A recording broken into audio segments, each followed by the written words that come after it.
Chapter 8 Aftermath. Warmth.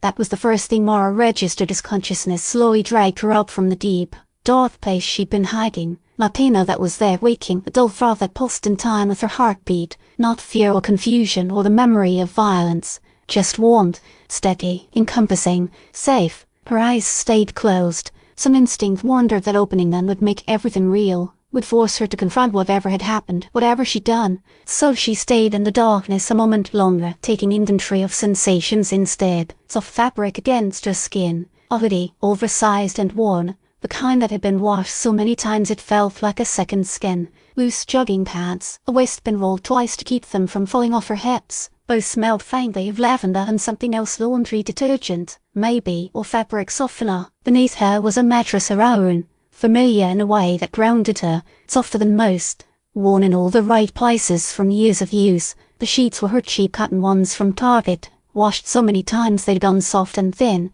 A pillow cradled her head, and a blanket thick, heavy, weighted covered her from shoulders to feet. But none of that was the source of the warmth. The warmth came from behind her, from the body pressed against her back, fitting perfectly along the curve of her spine, from the arm draped over her waist, hand resting just below her ribs, where the hoodie had written up slightly, from the breath that ghosted across the back of her neck in steady, sleeping rhythm. Diana, Mara's breath caught, her heart stuttered, then began to race. She didn't dare move.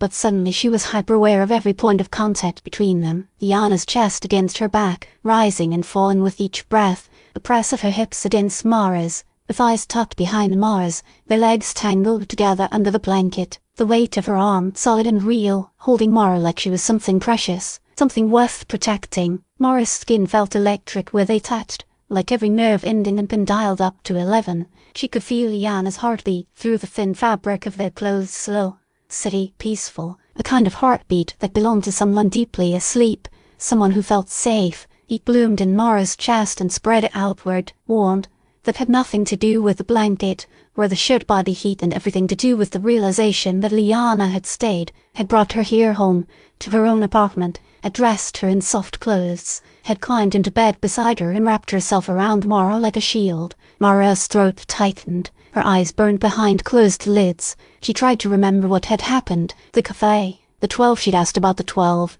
then, the hiss, the car. Everything after that was fragments, flashes of sensation more than memory, the feeling of her body tearing itself apart and reforming, the taste of blood not her own, the rage, so pure and consuming it had felt like being on fire from the inside out. The Minotaur's eyes, wide with shock and then dimming, fading, going dark. Had that been real? Or had she dreamed it, some fever nightmare brought on by stress and exhaustion, and pain lanced through her side? Mara gasped, the sound quiet but sharp in the stillness of the room. Her hand moved instinctively to her ribs, fingers finding bandages through the hoodie, thick gauze wrapped around her torso, secured with medical tape. She could feel the edges of the wound beneath, deep, angry, still tender despite whatever care had been taken. Real. It had been real. She'd transformed into something massive and serpentine and violent. She'd killed. You're awake. Iana's voice was soft, rough with sleep and something else. Her arm tightened slightly around Mara's waist, not restraining but grounding, as if she were afraid Mara might disappear if she let go. Mara's breath hitched. She wanted to speak, to say something, anything, but her throat had closed up. All she could manage was a small, broken sound that might have been yes or maybe just acknowledgement that she'd heard. "Don't move," Iana whispered. Her breath warmed against Mara's ear, sending shivers down her spine that had nothing to do with cold. "You're hurt. Badly. Just stay still, please." Mara nodded, the movement tiny, careful. The pain in her side flared anyway, sharp enough to make her teeth clench. Iana's hand shifted, sliding up from Mara's waist to rest flat against her stomach, fingers splayed wide. The touch was gentle but firm, holding her in place, keeping her from moving too much. "I've got you," she murmured. "You're safe. You're at your place. I brought you home." Her apartment, her own bed, that made sense, the mattress, the sheets, the faint smell of her own space mixing with Liana's scent. How long? Mara managed, her voice barely more than a rasp. 6 hours. Maybe 7. Liana's thumb moved, just slightly, stroking across the fabric of the hoodie in a small, unconscious gesture. "It's almost evening. The sun's going down." "Evening," They'd been at the cafe in the morning. That meant, what happened? The words came out cracked, desperate. After. What happened after she couldn't finish. Couldn't say it out loud. You won. Liana's voice carried something complex, pride and fear and relief all tangled together. You killed it, the Minotaur. Then you collapsed and transformed back. You recovered before anyone could get a clear shot with their phones. We got you out of there before. She paused, and Mara felt her take a breath, felt the way her chest expanded against Mara's back. Before anyone could identify you. The relief that flooded through Mara was so intense it made her dizzy. No one knew. She was still safe, still hidden, but the relief was immediately followed by shame, hot and suffocating. She killed something. Again. A snake in the alley. That had been the first time. Her hands or fangs, or whatever she had in that moment taking a life. And now this. The Minotaur. It had been a beast, a monster. It had thrown a car through a building. It would have killed people. Would have killed her. Would have killed Liana. She had no choice. Either time. But she'd still killed. Twice now. Twice in less than a week. Hey. Liana's voice softened further. And her hand moved again. This time sliding up to rest over Mara's heart. Feeling it race beneath her palm. You did what you had to do. That thing was going to kill everyone in that cafe. You saved lives, Mara, including mine. I don't even remember most of it, Mara whispered. Just pieces. Feelings. The rage. The pain. She swallowed hard. I wasn't me anymore. I was something else. Something. Powerful. Liana interrupted gently. You were powerful and terrifying and beautiful in a way that shouldn't be possible. Her fingers curled slightly, gathering the fabric of the hoodie. I watched you fight, watched you move. You were incredible. The words should have been comforting, should have made Mara feel better. Instead, they made her feel more lost. What am I? The question came out small, broken. What's happening to me? Liana was quiet for a long moment. A hand remained over Mara's heart, feeling each rapid beat. I don't know, she admitted finally, but there are people who might. People who understand these things better than I do. You need to rest first. Then we'll talk. We'll figure this out.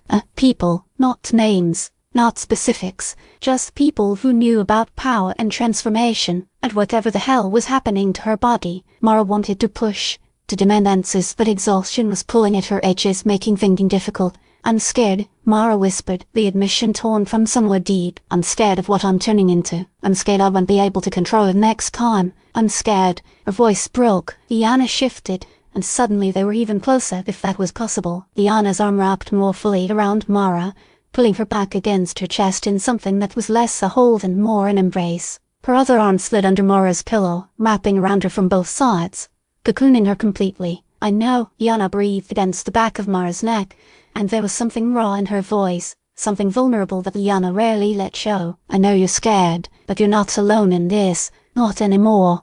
Mara's eyes burned. She blinked rapidly, trying to keep the tears at bay, but it was useless. They came anyway, hot and silent, soaking into the pillow. I've got you, Liana murmured, holding her tighter. I've got you, and I'm not letting go. Not again. Never again. The words broke something open in Mara's chest, a dam she'd been holding together through sheer force of will. She turned carefully, slowly, mindful of her injuries, until she was facing Liana instead of facing away. The movement brought them even closer together, if that was possible, chest to chest now, hearts beating against each other through layers of fabric. Liana's arms adjusted automatically, one sliding under Mara's neck, cradling her head, the other settling on the small of her back. For the first time since waking, Mara opened her eyes. The room was dim, curtains drawn against the dying light outside, but even in the near darkness, she could see Liana's face inches from her own, could see the concern etched in every line, the exhaustion shadow in her eyes, the way her lips were pressed together like she was fighting to hold back her own emotions.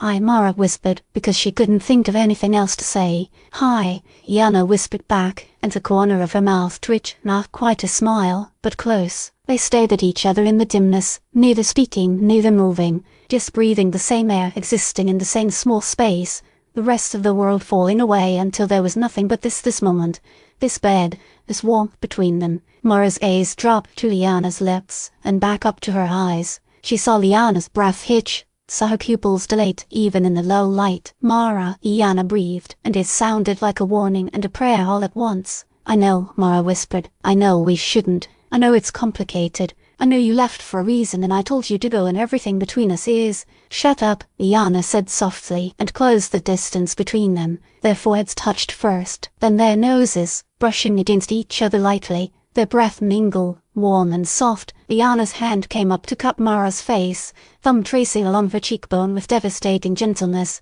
"You almost died," she whispered, voice shaking.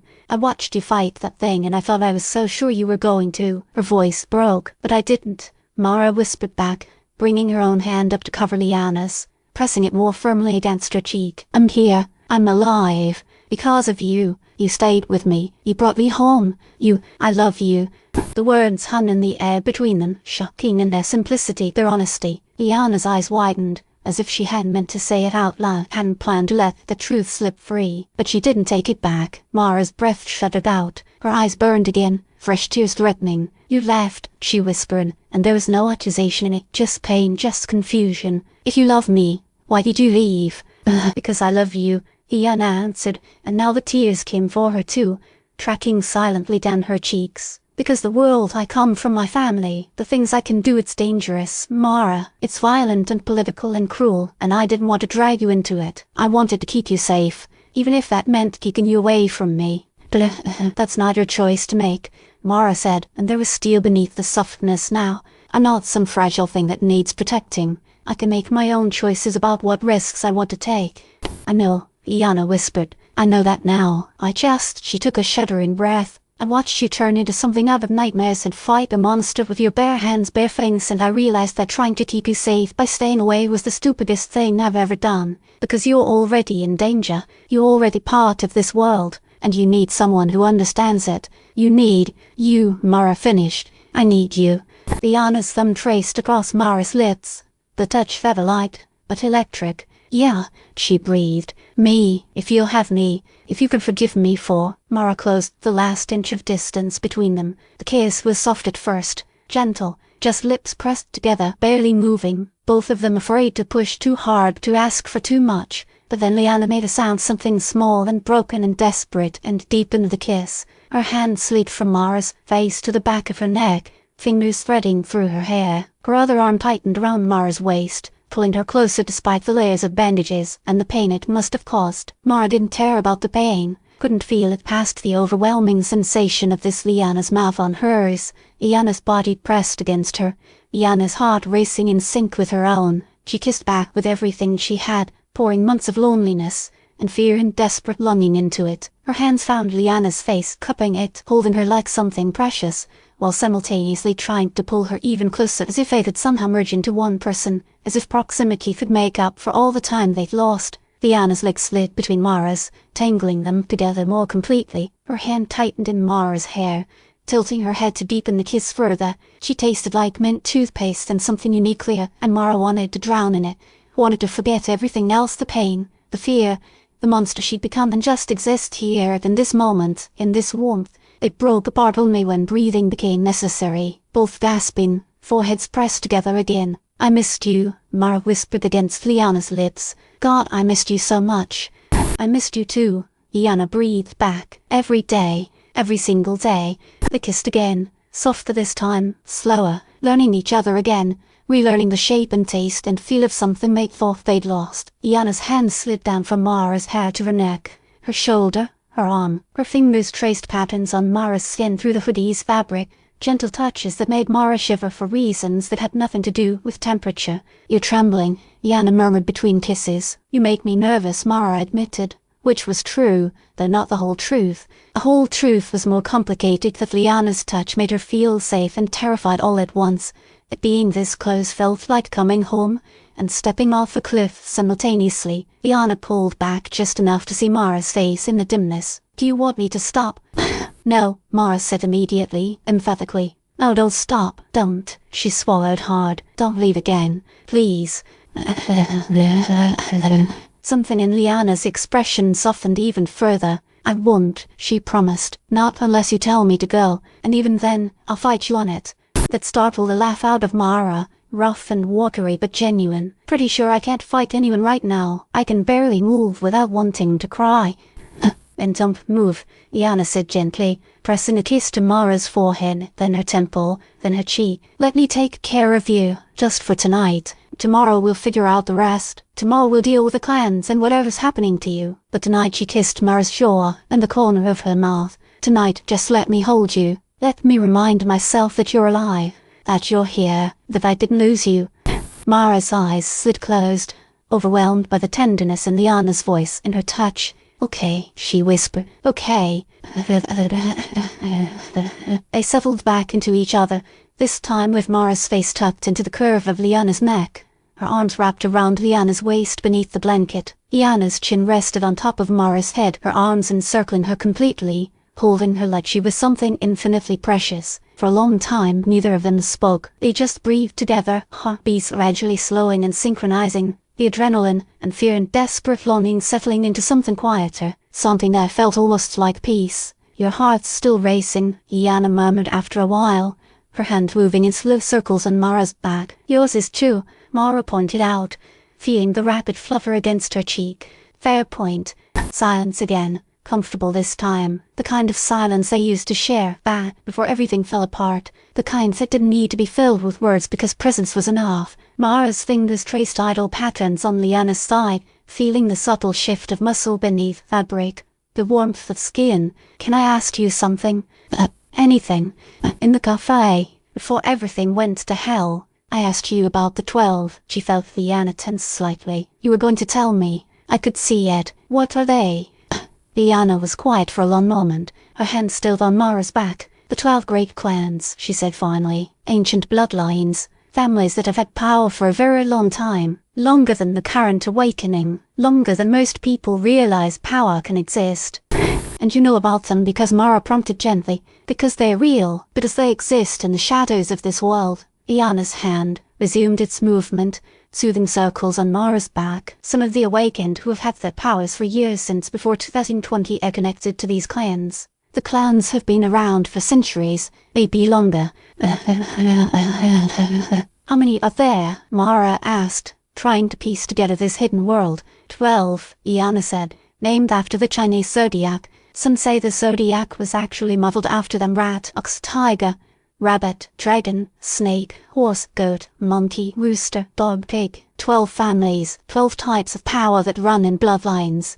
Mara absorbed that, trying to wrap her exhausted brain around it. 12 ancient families with powers that predated the modern awakening. It sounded like something out of a fantasy novel, except she just turned into a giant serpent and killed a minotaur. So apparently fantasy was real now. And the powers, Mara said slowly. How do they work? Are they all the same, or different? Iana interrupted gently. Powers fall into rough categories. There's animal transformation people who can shift their bodies into animal forms. There's elemental people who can control or create things like lightning, water, air, fire, earth, metal, poison. That's supposed to be the most powerful category, though it's hard to master. And then there's utility, which is everything else. Telekinesis, mind reading, gravity manipulation, healing, shapeshifting. Weird abilities that don't fit the other two. She paused, then shifted slightly. Like this.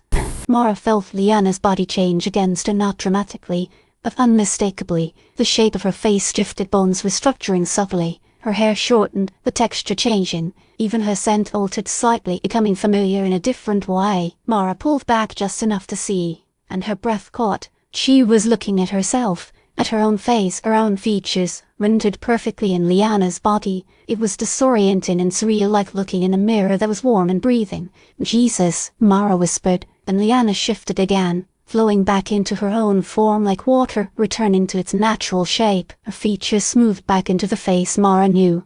The face she loved. Shape-shifting, she said softly. Utility category. Not as flashy as throwing lightning or turning into a bear, but useful. Mara stared at her, heart racing for entirely new reasons now. That's incredible and terrifying. Welcome to my world, Iana said with a small, sad smile. And which Mara started to ask, then stopped herself. Iana had been careful not to say which clan she belonged to, which category her power fell into. Never mind. The clans guard their secrets, Iana said softly, understanding what Mara had been about to ask. Who belongs to which family? What their specific abilities are, that's not information freely shared, even among the awakened community. Most people don't know the clans exist. They're myths, legends, stories people tell but don't really believe. But they're real. They're real, Iana confirmed, and there are legends within the clans themselves. Stories about people who achieve something beyond the normal limits of their power. Elemental animals. They are called people with animal transformation who can also control an element. It's supposed to be incredibly rare. Someone could train their whole life, know the forms, do everything right, and still never achieve it.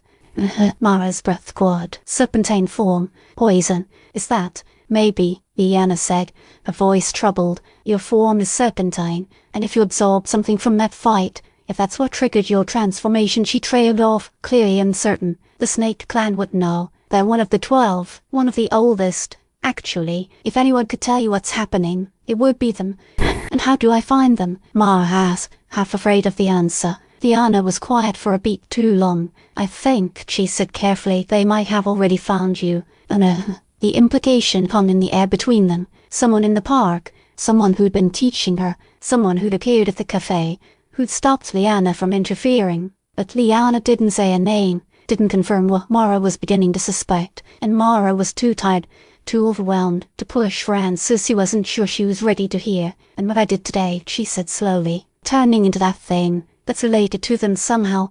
I think so, Iana admitted. Someone recognized something in you, in your training, in the way you move. That's why, she paused, choosing words carefully. That's why certain people have taken an interest. Why someone stopped me from interfering when you fought the Minotaur. Because I'm one of them. The idea felt absurd, that I'm not. I'm nobody. I'm not part of any clan.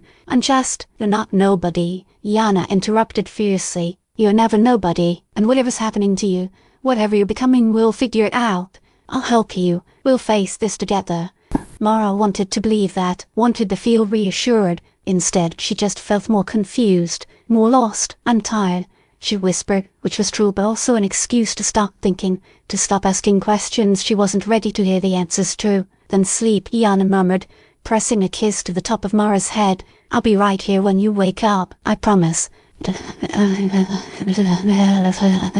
You better be, Mara mumbled, already feeling the pull of exhaustion dragging her back down. If I wake up alone again, I'm going to be pissed. Iana's laugh was soft, genuine, noted, no disappearing. Got it. Mara's breathing began to slow, deepening as sleep crept closer. Iana's warmth surrounded her, anchoring her, keeping the nightmares at bay. The last thing she registered before consciousness slipped away was Liana's voice, barely a whisper. I love you. I'm sorry it took me so long to come back. I'm sorry I left it all, but I'm here now, and I'm not going anywhere. Mara wanted to respond, wanted to say it back, wanted to tell Liana everything she'd been holding inside for the past year, but sleep claimed her first, pulling her down into darkness that was, for once, warm and safe and full of the steady rhythm of Liana's heartbeat against her own.